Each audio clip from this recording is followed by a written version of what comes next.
minta suaranya. Kelambang Jiwa rakyat Indonesia merah berani berdasar hati suci. Oke, selamat datang lagi di Bukan Podcast.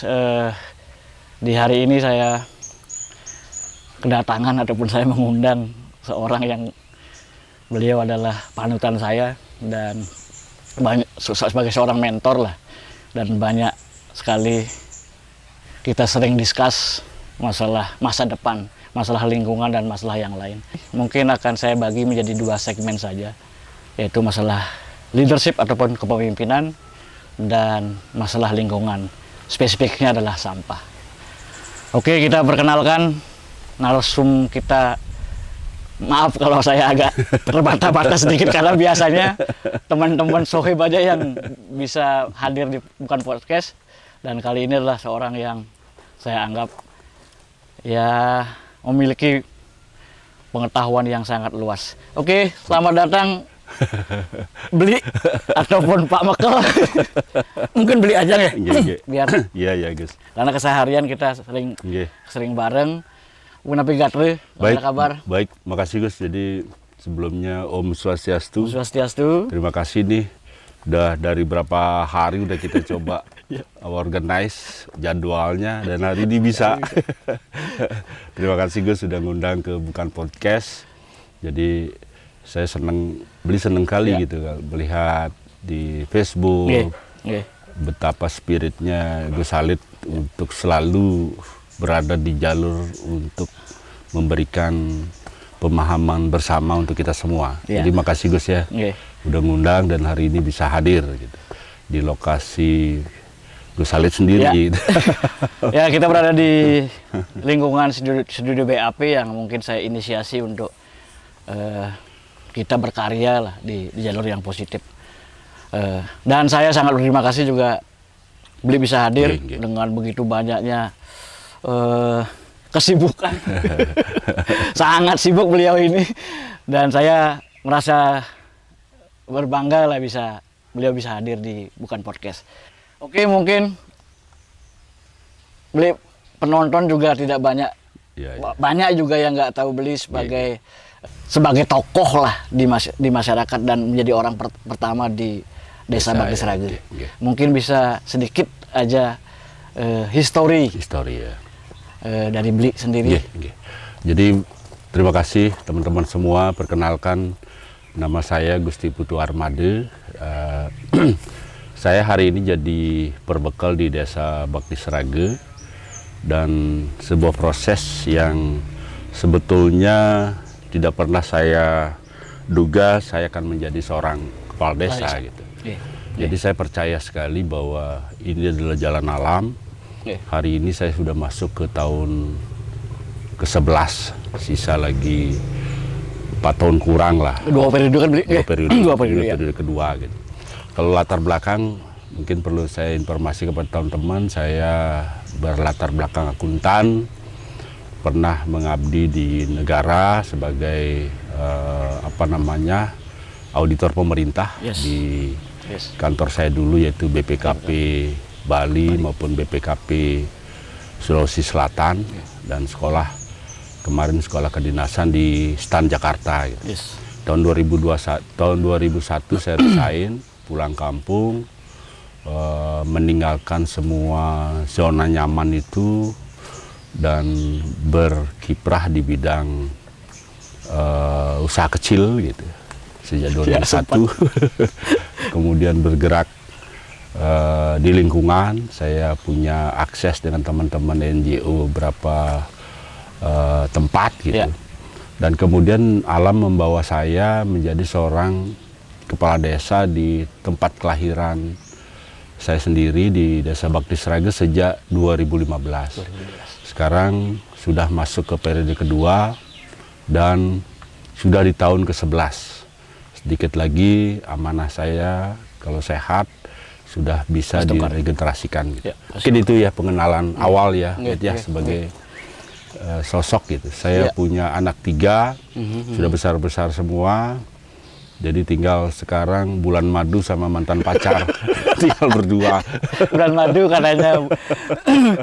Dan ya paling tidak bisa mendedikasikan diri lah Betul, betul. untuk Dedikasikan diri masyarakat, ke masyarakat. dan lingkungan tentunya. Betul, betul. Boleh saya nanya sedikit, Bli? Mungkin ini juga mewakili penonton ataupun beberapa teman. Dari seorang yang zona nyaman, ya, Bli, Iya, iya. seorang BPKP, dan memang tidak mungkin orang main-main masuk ke sana kan gitu. iya. Secara qualifying dia benar-benar terseleksi gitu. Dari zona nyaman itu kenapa harus memilih? Iya, bener Gus ya. Beli Iya. banyak yang nanya, kenapa sih? Termasuk teman-teman Iya. teman-teman di sana juga sering nanya, kenapa lu ada apa sih Ar? Iya. Kok tiba-tiba lu pergi dan hilang gitu? Iya. Sebetulnya nggak ada apa-apa. Iya. Bahwa kalau hari ini beli disuruh atau di rewind lah, Iya. mungkin nggak berani karena betapa susahnya harus dilalui. Jatuh bangunnya kehidupan udah kita Benar. betul-betul susah banget lah. Kayaknya agak kawan milih ini. Nah, gitu. kalau boleh Nggak bisa. di reset waktu Iya, itu, iya. saya tidak akan keluar karena ternyata di luar sistem tantangan kita jauh lebih berat, utama mengenai ekonomi sirkular. Gitu. Yes. Tapi yes. Tuhan Maha Adil, saya bisa melaluinya dengan sangat baik, dengan satu kondisi hidup yang bersahaja. Gitu. Tidak berlebih, tidak kaya, tidak harus seperti apa, tapi memberikan kegunaan diri. Nah inilah yang saya rasakan hari ini. Bahkan banyak teman-teman yang sekarang telepon gitu. Satu, saya respect dengan teman-teman saya yang sekarang mungkin sudah pensiun, yang terus mengabdikan dirinya. Beliau juga, teman-teman saya, respect terhadap saya yang hidupnya penuh dengan warna gitu. Iya.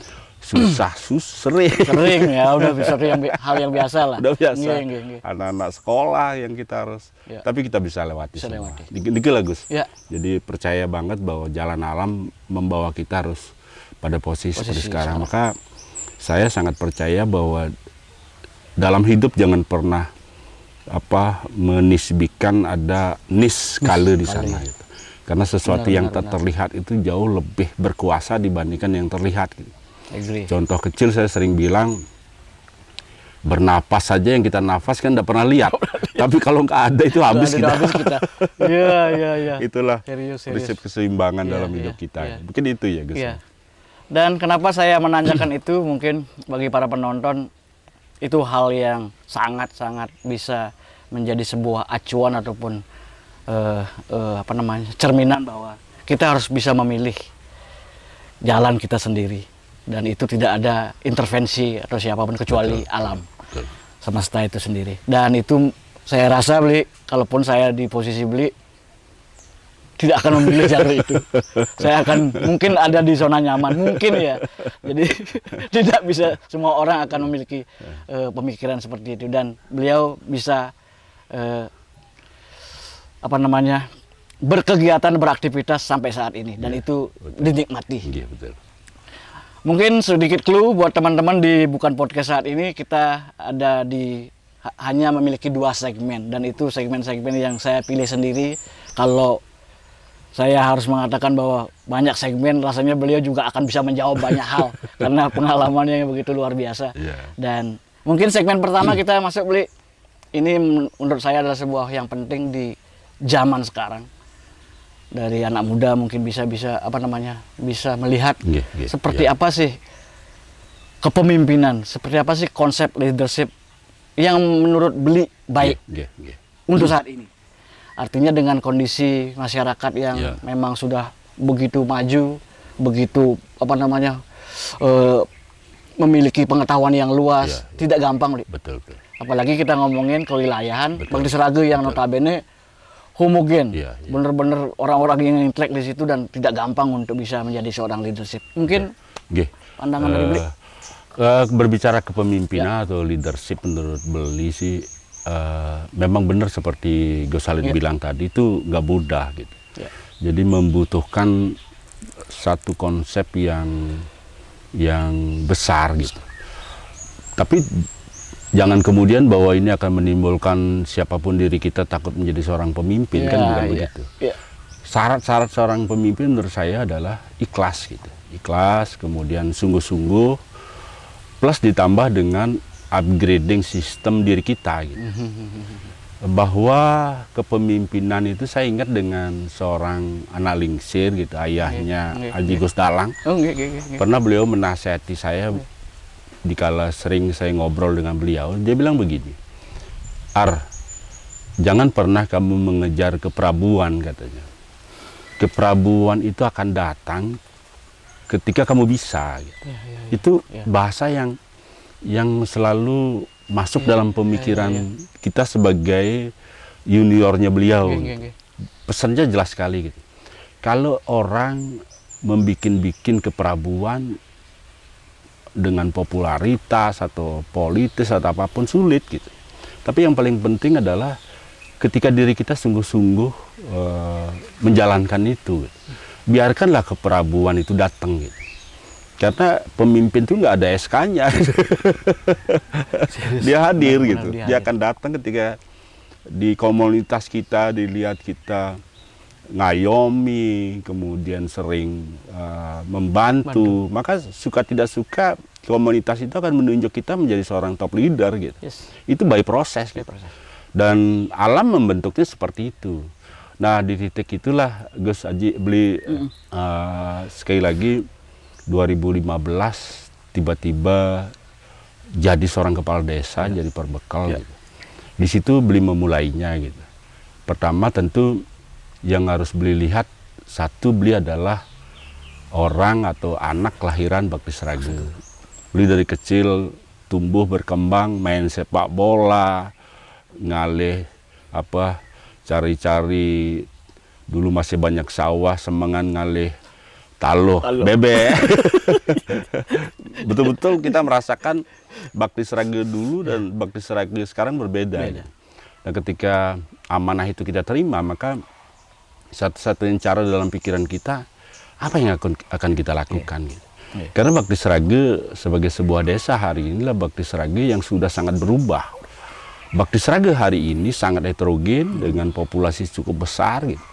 Dan kebanyakan masyarakatnya sekarang adalah saudara-saudara kita yang datang. Gitu. Kalau wit Bakti Sragen paling hanya 1/3 daripada populasi Bakti Sragen. Tapi Bakti Sragen sudah tumbuh sangat besar. Nah di situ dibutuhkan sebuah konseptual seperti pertanyaan Ali tadi, leadership. Gitu. Maka langkah yang pertama beli lakukan adalah melakukan pemetaan wilayah, kemudian pemetaan SDM. Gitu. Orang-orang yang menjadi teamwork kita gitu. Nah, dimulai dari pemetaan SDM kita lah, beli memulainya gitu. Makanya hari ini kalau banyak ditelepon sama teman-teman, Ji, kok bisa ya tim Bakti Sragen solid banget gitu. Dan itu pertanyaan saya, gini saya juga. Benar. Ya karena kita lakukan gitu, dari sebuah pemetaan awal itu. Karena saya yakin sebagai seorang pemimpin, saya di backup oleh teamwork yang ada di desa yang namanya tim desa. Dan itu adalah individu-individu dengan karakter yang berbeda-beda. Dan saya harus pelajari satu-satu. Si A gayanya begini, si B gayanya begini, kemudian kita duduk bareng, kemudian kita berikan mimpi, goal desa kita apa. Nah kita sebagai pemimpin harus menyadari dan memahami permainan karakter atau kurang lebih setiap tim yang ada gitu. Dan tidak mungkin kita bisa terima hanya kelebihannya aja. Benar, nah kekurangannya kadang-kadang kita juga sesuaikan. Dan dengan style gaya pendekatan yang betul-betul ngayomi gitu. Tidak egois, tidak hanya memikirkan diri kita sendiri, dan itu menjadi sebuah hasil yang hari ini bisa dilihat. Mudah-mudahan sampai nanti tim kami ini Desa Bakti Sragen sangat mudah gitu, untuk kita organize. Dan kemudian kita lanjut ke aspek pemetaan tadi. Pemetaan kan mulai dari wilayah. Makanya kita coba kemarin itu kita inventarisasi geografi kita. Gitu. Beli ingat sekali ketika belum punya data digital wilayah desa. Itu di Google kalau ketika searching Bakti Sragen luasnya hanya 151 hektar gitu. Ini bener nggak sih gitu. Dan akhirnya kita undang lah intelektual atau orang-orang kampus yang paham tentang geografi gitu. Kita ajak mereka suruh bantu gitu. Dan benar ketika kita peta ulang, kemudian duduk bareng dengan teman-teman desa lain yang berbatasan dengan kita, kelurahan lain yang berbatasan dengan kita, akhirnya kita dapat bahwa wilayah Bakti Sraga ternyata 221 hektar. 221. Berarti melebihi dari sebelumnya yang sebelumnya. selama ini dibilang. Ya, gitu. ya, ya. Nah, dari situ baru kita tahu, oh ya udah, dengan batas yang clear, jelas, baru kita berbicara isinya. Iya, iya, Oh, iya. populasinya kayak apa gitu. Dan gapnya kayak apa. Yang miskin juga ada, yang super kaya di Bakti Sraga juga banyak, yang pinter-pinter juga banyak. Ya. Bagaimana kita coba meminimalkan gap itu dan mengajak mereka menjadi satu keterlibatan dalam konteks kita membawa desa ini akan jauh lebih baik ke depan gitu. Ya. Astungkare sampai hari ini Bakti Sraga sering dijadikan semacam rujukan lah, Ya, ya, ya, ya. baik lokal Bali, nasional, bahkan beberapa teman-teman provinsi lain datang Ya, gitu. ya. Karena mungkin dilihatnya ini gimana sih caranya nih, manajemennya kayak apa sih nih? ya. Padahal kami sesederhana dalam ilmu manajemen kan, mulai dari plan kan, Planning, ya. plan, actuating, kemudian controlling, terakhir baru reporting. Hanya bermain di ruang-ruang itu, perencanaannya gimana, situasinya kayak apa, kemudian ngelaksanaannya kayak apa. Ya. Ketiga, kemudian ngontrolnya gimana gitu. Kemudian terakhir ya kita sebagai sebuah istilahnya wilayah terkecil di Republik ini tentu harus melakukan pelaporan atau reporting kepada atasan kita, kayak kabupaten atau provinsi, bahkan sampai tingkat nasional. Oke, gitu. oke. Hal-hal itulah yang menurut beliau sendiri itu yang beliau lakukan dalam konteks sebagai seorang pemimpin terkecil di Republik ini, jadi seorang kepala desa gitu. Ya, ya. Nah, tentu tantangannya ya banyak hal gitu, termasuk situasi budget, situasi koordinasi dengan para pihak dan yang lain-lain. Mungkin seperti itu gambaran ininya. Ya, mungkin dari saya pribadi bisa menelaah apa yang beliau sampaikan. Jadi seorang pemimpin itu tidak hanya di saat dipilih aja Betul. kita merasa bahwa kita di atas gitu. Betul. Jadi implementasi dari program-program itu penting. Dan saya rasa ini sesuatu yang faktual lah, kita melihat bahwa tidak banyak leader ataupun pemimpin itu memiliki visi. Visi dalam arti visi membangun, visi untuk desanya. Dan saya pribadi sebagai host di sini merasa bangga karena saya berada sebenarnya di outside-nya, tapi saya juga bisa melihat bagaimana perkembangan Bakti Sraga saat ini di bawah kepemimpinan beliau. Dan bukan hanya sebagai leader, kan bukan hanya sebagai seorang para desa, Bi. Betul. Jadi mungkin bisa mencontoh bahwa apa yang harus kita lakukan. Betul. Menjadi seorang leader mungkin butuh supporting, itu pasti. Dari sebuah tim. Dan pertanyaan saya gini, Bli. Dari sekian banyak, ini kita ngomongin ke inside-nya dulu. Yeah. Di struktur desa. Kira-kira ada nggak yang mungkin dulunya sebelum beli menjabat memiliki karakteristik males lah. Ini sebuah contoh. Betul. Dan akhirnya beli bisa bentuk itu. Ya. Mungkin ada pengalaman Betul. yang lebih spesifik. Ya, kalau berbicara tim, tentu selalu ada yang minus, pastilah itu. Ya. Cuma sekali lagi, skop kita kecil. Itu. Iya. Beli selalu berbicara yang lebih besar. Gitu. Ketika kita melakukan sebuah tindakan yang sangat frontal, efeknya pasti kemana-mana gitu. Nah, salah satu cara way out-nya menurut beliau adalah mendidik mereka gitu. Iya.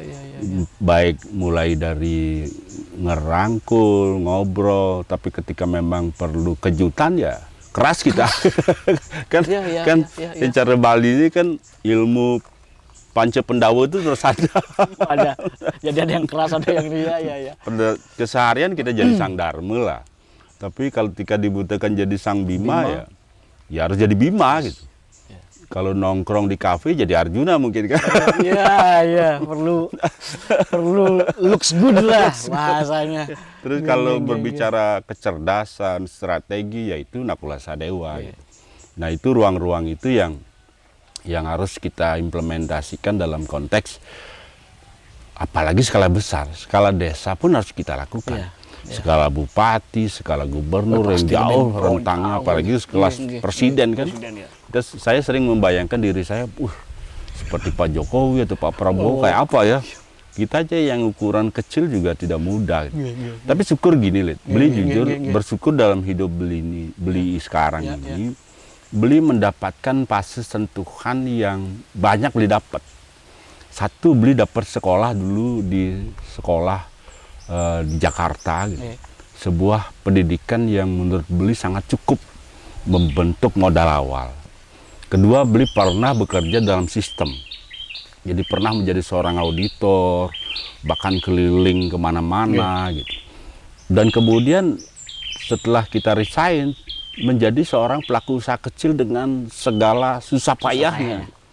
Nah, kolaborasi itu yang beli coba jadikan pendekatan ketika kita menjadi sosok pejabat publik di level terkecil. Jadi kita bisa friendly, kita bisa selalu mencoba memberikan pelayanan. Gitu. Tapi di sisi lain karakter masyarakat kan beda-beda, Lid. Ketika kita harus keras ya on the track aja gitu. Bahwa mereka nggak suka kan udah biasa. Karena beli pun jadi perbekal tidak pernah bayar. Tidak pernah. Jadi alam yang memberikan kita pilihan, kesempatan itu gitu. Jadi beli betul-betul ikhlas. Bahkan pemilihan kedua pun waktu kemarin itu betul-betul ikhlas beli. Kalau masyarakat tidak memilih ya nggak apa-apa. Gitu. Tapi ketika masyarakat lagi meminta kita untuk jadi seorang pemimpinnya ya kita harus bertanggung jawab. Beli selalu bilang sama tim beli ini begini, gaji walaupun gaji kita ya tidak besar gitu. Dalam duduk itu selalu saya bilang syukuri saja. Gitu. Bersyukurlah kita, anggaplah kita dapat gaji berapa sebulan. Minimal berarti setiap hari negara memberikan kita gaji per hari sekian. Dengan kita memandang itu maka akan timbul kesadaran kita untuk rajin diri kita datang, hadir, memberikan pelayanan. Orang harus pontang-panting bekerja untuk dapatkan penghasilan harian tersebut. Tapi hari ini kita udah ditanggung oleh negara. Datang nggak datang, libur nggak libur, kita selalu udah diberikan nafkah itu oleh negara. Maka tanggung jawab kita adalah sebaliknya memberikan apa yang terbaik terhadap apa yang sudah kita berikan dengan langkah-langkah seperti itu aja, Lid. Barangkali beli sering sharing teman-teman lah. Ya mudah-mudahan yang beli rasakan, beli lihat tidak ada lagi gap di antara tim-tim kami, bahkan sering bercanda tapi serius. Nah, itu yang terpenting. Itu yang terpenting. Karena salah satu hal yang sering, ya mungkin pengalaman saya juga, tidak segampang yang kita obrolin. Betul. Jadi kadang-kadang kita mengatakan bahwa ini harus dilakukan dan implementasinya nggak segampang gitu. Mudah, betul. Dan ini sebuah ya disclaimer sedikit bahwa beliau banyak memandu lah timnya. Betul. Saya melihat dari media sosial juga bagaimana gotong royongnya, bagaimana kebersamaannya. Ya itu sesuatu yang wow menurut saya, mungkin bisa berpandangan berbeda dengan yang lain. Satu sisi beli seorang leadership itu dari tim sendiri itu pasti harus. Nah, beli sebagai kepala desa juga yang menaungi wilayah desa, yang mungkin dengan berbagai macam basicnya, pengetahuannya, pendidikannya. Ada nggak kendala yang beli rasa paling susah dicari, apa namanya, kalau ngomongin sebuah program, ganti ya sana ngatur betul. Masyarakat itu, di bagian mana yang kira-kira yang paling? Pastilah sebagai sebuah lembaga atau organisasi desa gitu. Tentu tantangannya banyak. Banyak. Misalkan gini, ketika kita berbicara masyarakat gitu, tentu karakter masyarakat tentu beda-beda. Sangat berbeda-beda. Ada yang care, ada yang cuek, ada yang apatis gitu. Tapi tentu jangan terus membuat kita itu kehilangan spirit untuk selalu membangun desa gitu. Maka pada titik itu menurut beliau sih yang beliau lakukan hari ini, beliau tidak terlalu peduli hal-hal yang sifatnya negatif. Beliau akan selalu on the track gitu. Bahkan dalam tekanan apapun kita selalu berjuang sedemikian rupa supaya kita bisa menuntaskan apa yang harus kita lakukan. Itu pertama. Kedua, ketika kita berbicara desa, Bali hari ini kan tidak fair ya, tidak adil ya. Ketika kita berbicara Bali sebagai one island atau one policy gitu, cobalah tengok saudara kita yang di selatan, jauh banget gitu dengan di utara atau di timur maupun di barat lah. Ketika kita berbicara budgeter, ketika kita berbicara budget, saudara kita di Bali Selatan hari ini, saya nggak tahu kalau 10 tahun yang akan datang ketika Bali Utara punya minyak mungkin berbalik. Hari ini budget desa di Bali kita hanya 1/10, bahkan mungkin 1/20 dari budget saudara kita di selatan. Dari sisi budgeter. Nah, kita bayangin ya, kalau membuat sebuah program sama-sama tidak korup ya, sama-sama clean, kita mengejar mereka 20 kali. Mereka setahun, kita 20 tahun kita kejar.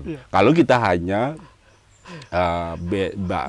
basicnya budget, tapi seni hidup kan tidak begitu.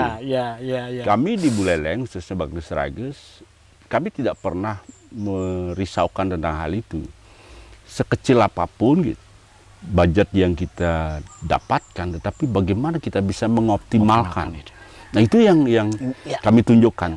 Pernah saya cerita, beli kan pernah cerita sama Gus Halid ya. Seorang teman dari sana, dari selatan, nanya ke sini. Pak Mekel, budget untuk sampah di Bakti Sagu berapa ya? Kami setahun 2 miliar loh. Nggak selesai juga. Padahal kita nggak sampai 100 juta dari budget desa. Tapi kan tentu ada keterlibatan masyarakat di sana. Nah itu spirit itu yang menjadi kekuatan kita. Ketulusan, kemudian totalitas membangun desa. Bahwa itu banyak tantangannya ya nggak apa-apa. Gitu. Dan itu pasti. Itu pasti. Itu seni kita lah, seni kita. Itu yang beli maksud dengan bahwa siapapun beliau menjadi top leader di pulau ini, bahkan seorang gubernur, seorang bupati, pikirlah itu. Gitu. Maka kemarin kita sangat senang ketika zamannya Pak Giri, gitu, adalah sharing kepada desa-desa di Buleleng. Jadi ada supporting tambahan 1 miliar dari kelebihan budget yang ada di Badung. Gitu. Tentu ini adalah satu rasa yang memiliki bersama. Itu yang dirasakan seorang pemimpin di sana itu.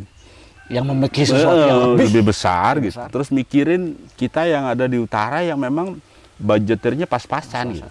Dan akhirnya apa yang terjadi bahwa hampir seluruh desa di Buleleng hari ini kan yang tadinya tidak punya gedung yang representatif mereka mulai atau beli yang sudah punya gedung ya beli gunakan untuk air minum. Untuk sampah, untuk hal-hal yang produktif sifatnya ketika dapat tambahan BKK dari Kabupaten Badung. Nah ini menarik sebetulnya. Nah ini yang kita maksud top leader siapapun, pikirkanlah, pikirkanlah bahwa Bali itu tidak hidup kalau hanya selatan gitu. Tamu datang itu kan kebetulan saja nginepnya di sana gitu. Tapi menikmati alamnya kan sampai kemana-mana gitu. Mau dolphin. Gitu. Ada kontribusi di sana gitu. Tapi teksnya ditarik di sana ya tentu uangnya masuk di sana.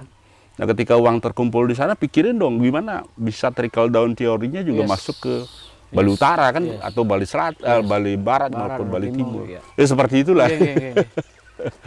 Berarti mungkin ini pas untuk tema kita, artinya seorang leadership itu harus memiliki visi, cara pandang. Bagaimana melihat, kita cukup Bali lah. Itu Bali. Bagaimana ketimpangan itu, ya mungkin Anda pasti tahu lah. Ini realita yang kita bisa lihat sehari-hari dan kita bisa rasakan sehari-hari. Begitu banyak ketimpangan. Bukan hanya masalah ekonomi, banyak hal lah kita ngomongin itu. Dan itu perlu ya diperhatikan lah. betul. dari aspek apa namanya kesejahteraan untuk masyarakatnya, tentu harus ada leadership yang kuat Betul, di situ, betul. dengan visioner yang kuat juga di situ. Oke, mungkin kalau kita ngomongin paparin banyak hal tentang leadership, rasanya akan 2 hari 2 malam kita akan berbicara, karena ini segmennya juga ya mudah-mudahan banyak hal ataupun Ya, banyak pengetahuan yang kita bisa korek dari media saat ini yang kita obrolin saat ini. Ada lagi mungkin dari segmen Ya, leadership? kurang lebih seperti itu. Kurang sih. lebih seperti itu. Ya begitu nanti sih, kalau kapan-kapan Nggih, bisa nanti. kita Ya obrol mudah-mudahan lagi. ini bisa semacam sharing yang bisa berguna lah Berguna, nggih. buat kita semua. Nggih. Buat kita semua untuk apa, tanpa bermaksud menggurui siapapun Yes, kan gitu. yes. Barangkali itu sharing pengalaman pribadi kita lah gitu. Nggih. Mungkin itu gitu. Nggih. Apa namanya? Segmen tentang kepemimpinan atau leadership kita rasa cukup. Kalau kita ngomongin lebih panjang lagi nanti kita memakan waktu yang cukup lumayan panjang. Jadi saya masuk ke segmen berikutnya tentang sampah. Nah, isu sampah ini sebenarnya isu yang sangat kompleks lah di zaman sekarang, bahwa keberadaan sampah, keberadaan manusia itu sendiri yang begitu banyak juga akan menghasilkan sampah yang banyak. Kalau tidak ada solusi yang terbaik ataupun solusi yang paling dianggap istilahnya terbaik lah, akan sulit ditangani. Dan saya lihat di media sosial, karena saya cukup aktif di media sosial tentang Pemdes Bakti Seraga yang dipimpin oleh beliau, begitu banyak inovasi yang dilakukan untuk menanggulangi sampah. Mungkin saya tanya Bli tentang sampah Seperti apa? seperti apa? Ya, makasih ya Lid. Jadi beli ingat sekali awal-awal sebagai seorang perbekal gitu, bahwa kita di kota itu beli lihat waktu itu ada semacam tempat penampungan sementara yang di kuburan itu loh, depan sekolah. Itu kita lihat betul-betul begitu ada TPS sementara di sana. Gitu. Jadi siapapun lewat ke sana dengan mudahnya melempar sampah. Bahkan tidak hanya penduduk kita, bahkan dari luar penduduk kita pun pulang atau berangkat kantor, apa dia bawa tas kresek lempar. Bayangin kalau setiap hari semua melempar sampahnya di sana. Gitu. Dan faktanya pada saat itu kita lihat sampah itu jadi membludak dan kemudian menimbulkan pemandangan yang jelek, kemudian bau yang tidak sedap itu. Nah, di awal-awal kepemimpinan beli itulah, beli dengan teman-teman di desa gitu. Kita duduk bareng dan bersepakat mengambil peran. Jadi kalau kita berbicara sampah, maka suka tidak suka siapapun diri kita, itu harus berani mengambil peran itu. Baik desa, bahkan yang di atasnya gitu. Peran itu yang harus diambil. Ya, caranya mengambil peran, apa yang kami lakukan, sekali lagi saya disclaimer dulu di sini bahwa kami tidak merasa bahwa kami yang seperti apa, enggak. Tapi minimal hari ini kami melakukan langkah-langkah strategis berbasis manajemen, berbasis tata kelola. Gitu. Tentu setiap titik atau setiap desa berbeda-beda, ya Lid. Jadi desa yang di atas dengan lahan yang tersedia cukup untuk tebe modern atau lubang daus atau apa, tentu pendekatannya berbeda dengan kami yang di kota. Seperti Bakti Seraga hari ini rumah-rumah penduduk juga luasnya tidak cukup luas untuk bisa menangani pupuk organiknya dengan membuat ruang-ruang seperti lubang daus dan sejenisnya gitu. Nah, disitulah maka kami di Desa Bakti Seraga membuat sebuah model, membuat tata kelola lah, boleh dikatakan begitu. Dengan jumlah penduduk hampir 2000 lebih kakak gitu. Apa yang harus dilakukan? Nah, ini yang sebetulnya kita lakukan berbasis pendekatan itu. siapa yang akan mengambil sampah yang dikeluarkan rumah tangga. Iya. Kedua, rumah tangga atau masyarakat perannya apa? Iya. Dia melakukan apa?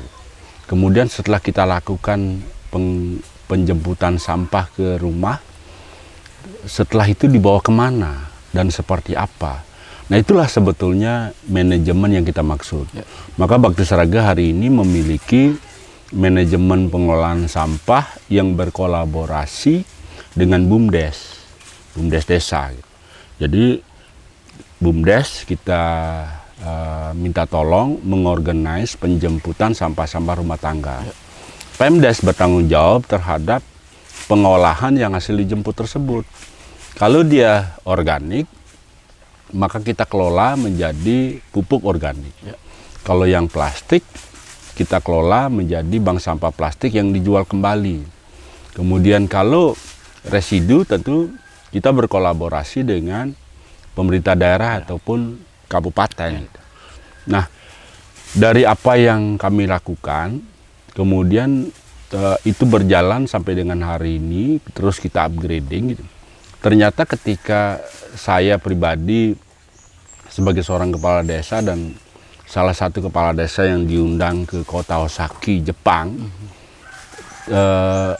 ketika saya berangkat ke Jepang untuk melihat tata kelola sampahnya, pada saat itu saya berpikir, karena Jepang negara kaya, negara maju gitu, saya berpikir mesin apa yang dia punya gitu, yang begitu mudah untuk bisa menyelesaikan persampahan. Ternyata ketika kita datang ke sana, polanya itu tidak beda jauh dengan kita gitu. Pengolahan sampah tetap membutuhkan keterlibatan aktif masyarakat. Yes. Jadi masyarakat harus diajak untuk bertanggung jawab dalam konteks pemilahannya. Ya. Ketika dia sudah memilah dan kemudian kita jemput, maka kita pastikan tata kelola kita bahwa sampah yang sudah dipilah itu tetap berjalan sesuai dengan pilihannya. Ya, ya, ya. Persoalannya kadang-kadang di tempat lain adalah ketika masyarakat diajak memilah dan bertanggung jawab terhadap pemilahan tersebut, dijemput oleh tugas sampah gitu, itu dicampur lagi gitu. Sehingga yang namanya sampah begitu tercampur antara organik dengan plastik, itu pasti menimbulkan bau, Pasti. Ya. pasti menimbulkan gas metana gitu. Nah, inilah sebetulnya tata kelola yang kita lakukan di Desa Bakti Sraga.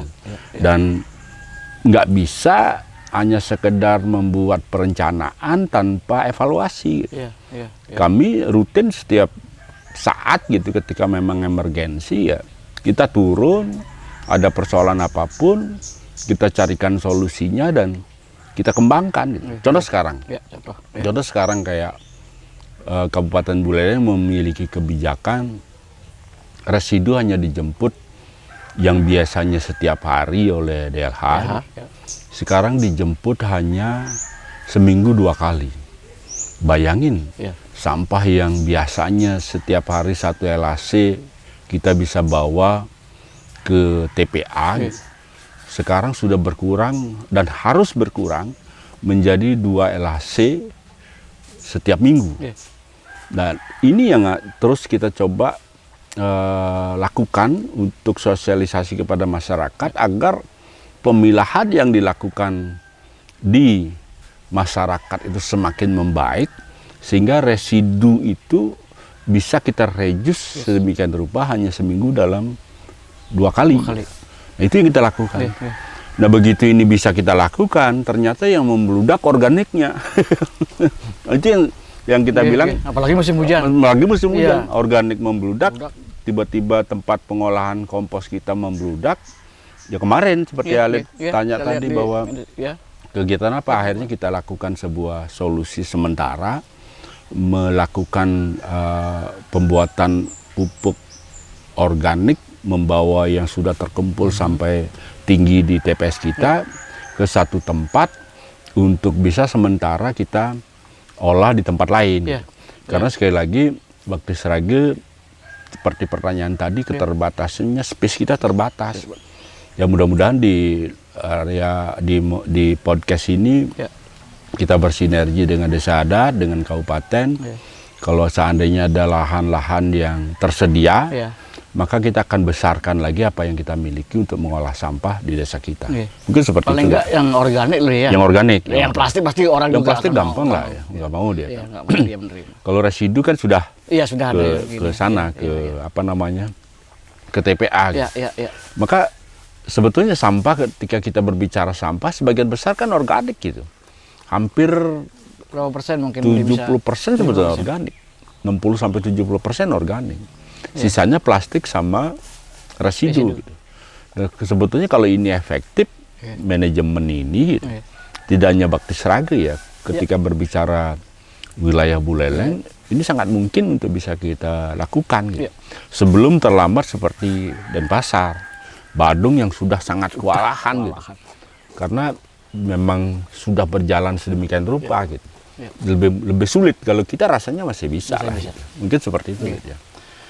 Oke, dari segmen sampah mungkin saya bisa agak menelisik ke teknisnya Ya. karena seperti yang saya bilang tadi bahwa tidak gampang kita ngomongin roadmap dalam sebuah kertas. Betul.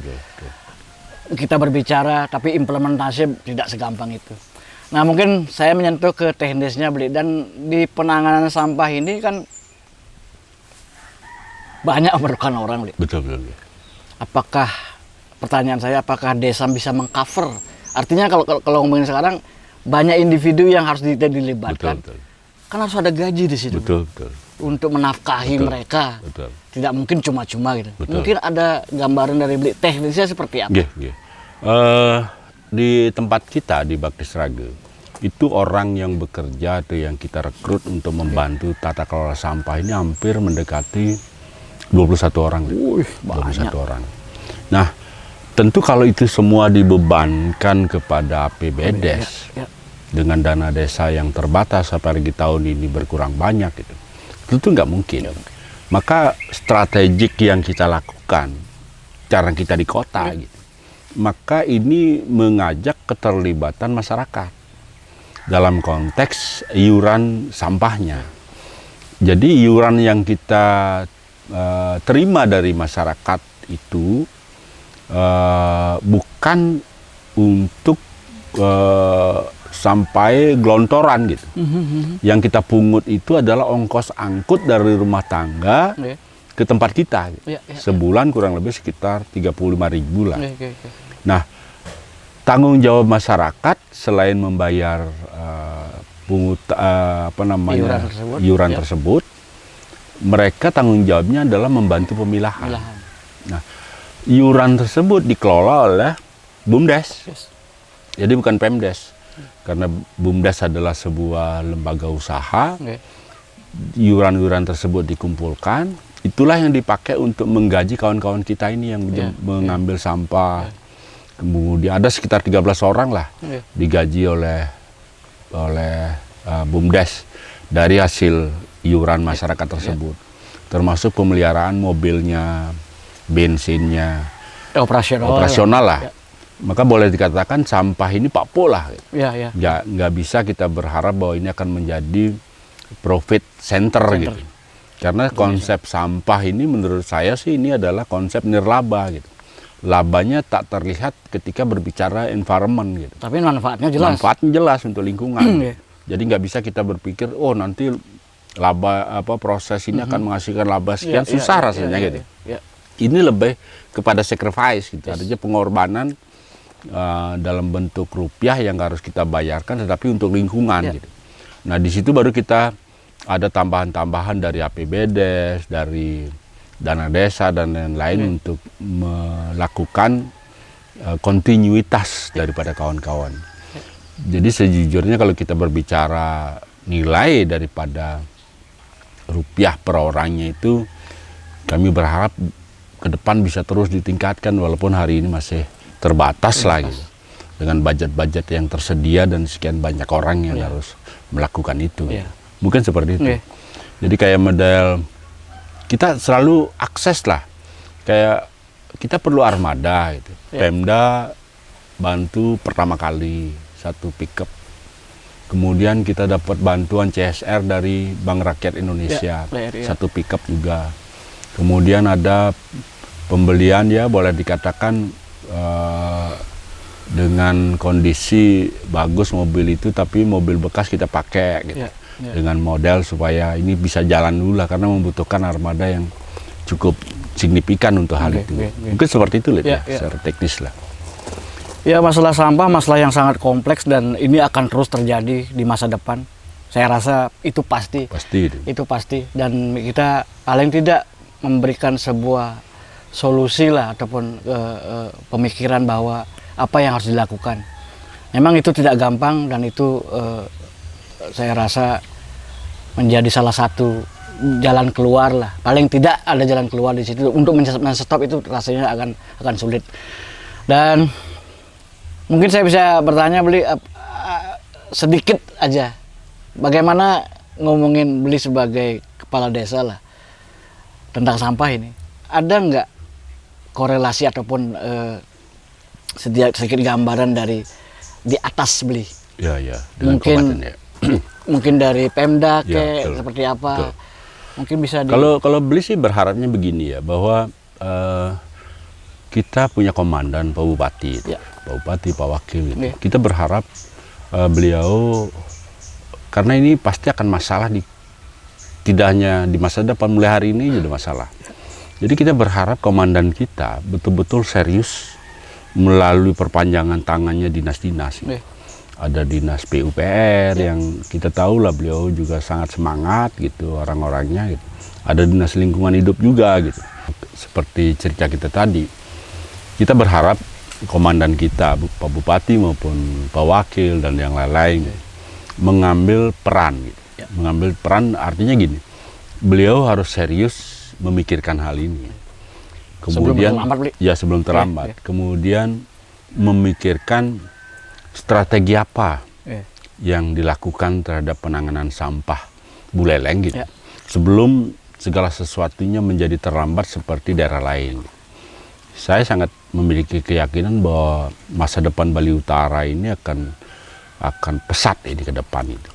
Dan kalau tata kelola kita miliki dengan baik, maka ini akan mengamankan perasaan kita ke depan. Gitu.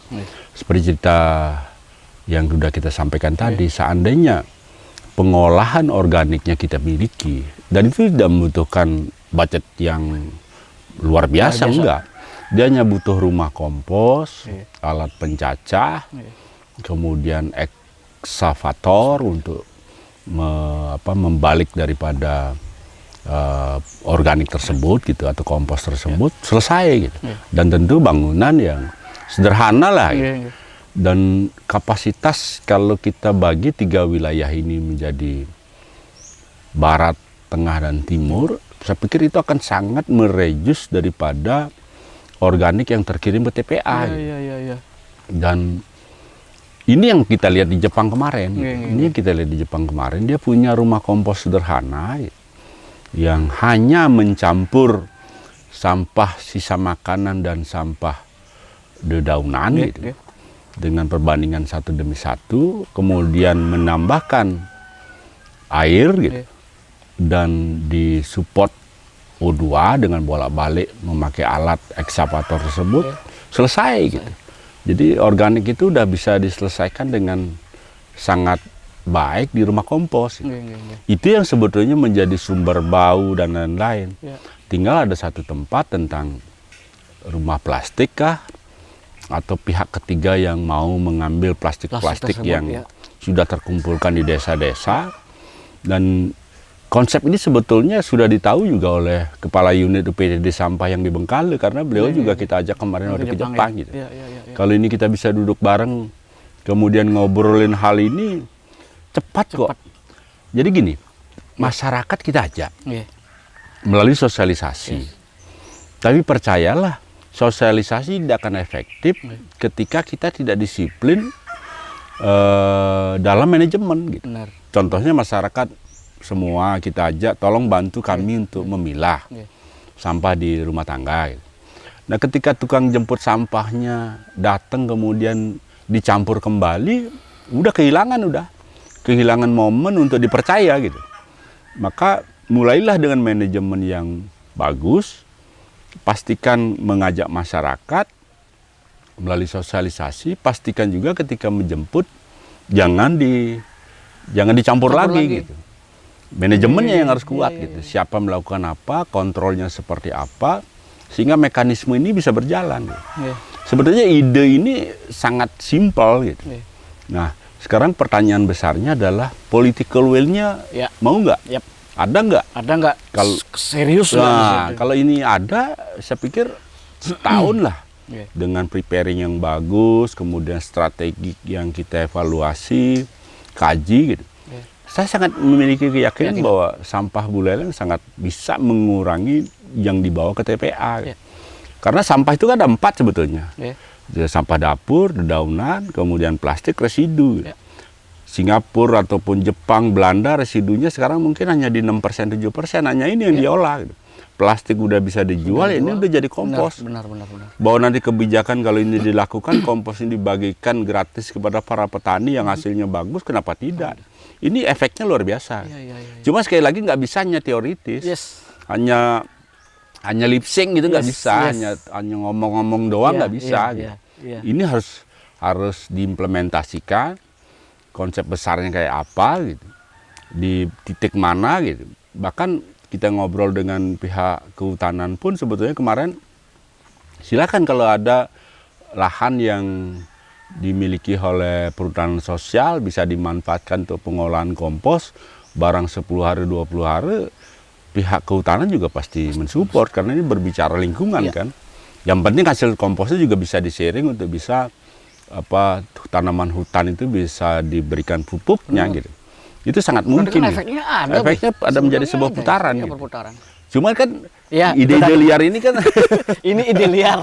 Kembali lagi saya bilang sebagai host ini ide liar. Mungkin bisa kalau dilakukan tuh didengar kemudian dilakukan, nah ini sangat mungkin gitu.